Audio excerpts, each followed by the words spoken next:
त्या बावनकुळेंनी हे नसून काहीच हे नाहीये. तुमच्या शिरसाट साहेबांनी हो मला आमचा पत्रकाराने विचारलं का पण कमून वाटलं करायला तू कशामुळं. नाही मी आता बोलतो ना, मी आता कोल्हापूरमध्ये होतो.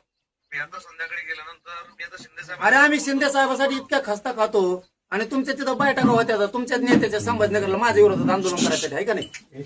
हे उपकारच वेळ तुमचा नेता आहे इथं एक संभाजीनगरला. ते आता तुम्ही नाव शोधून घ्या तुमचं, मी कसं सांगू त्याचं नाव. ती एक नेता आहे, त्याचं कॉलेज आहे, त्या कॉलेजवर मराठ्यांच्या तुम्हाला मानणारे समन्वयक अभ्यासक यांच्या माझ्या विरोधात बैठका, परत हे प्रमाणपत्र रद्द करण्यासाठी मराठ्यांना शिवाय देणारे, मराठ्यांच्या विरोधात आंदोलन करणारे ओबीसीचे नेते हे बाळासाहेब भाऊंला काय करतात तुमच्या प्रवक्त्या संघ. मला मी बघतो आधी पहिला मला म्हटलं हे बघू दे की दाखले कसे काय रद्द होत आहेत ते. म्हणून मी स्टेटमेंट पण दिली की म्हटलं मनोजदादांशी मी बोलून घेतो, काय त्यांच्याशी चर्चा करतो आणि आता विखे पाटलांशी पण बोलतो. अहो आता अभिजित काय नाव त्याचं पोरं, ते अभिजित बोडके त्याची व्हॅलिडिटी दिली, पृथ्वीराज बोडके व्हॅलिडिटी दिली आणि ते जिल्हा परिषदला कोण निवडून आले म्हणून त्याची गेली. यांची काढी लागू दे, जाऊ दे, आम्हाला देणे घेणं नाही.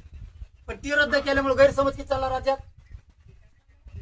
दही अंड्याची व्हॅलिडिटी ऐका ना, दही अंड्याची व्हॅलिडिटी द्या म्हणून अधिकाऱ्यांनी पत्र काढलंय तिघांनी पण.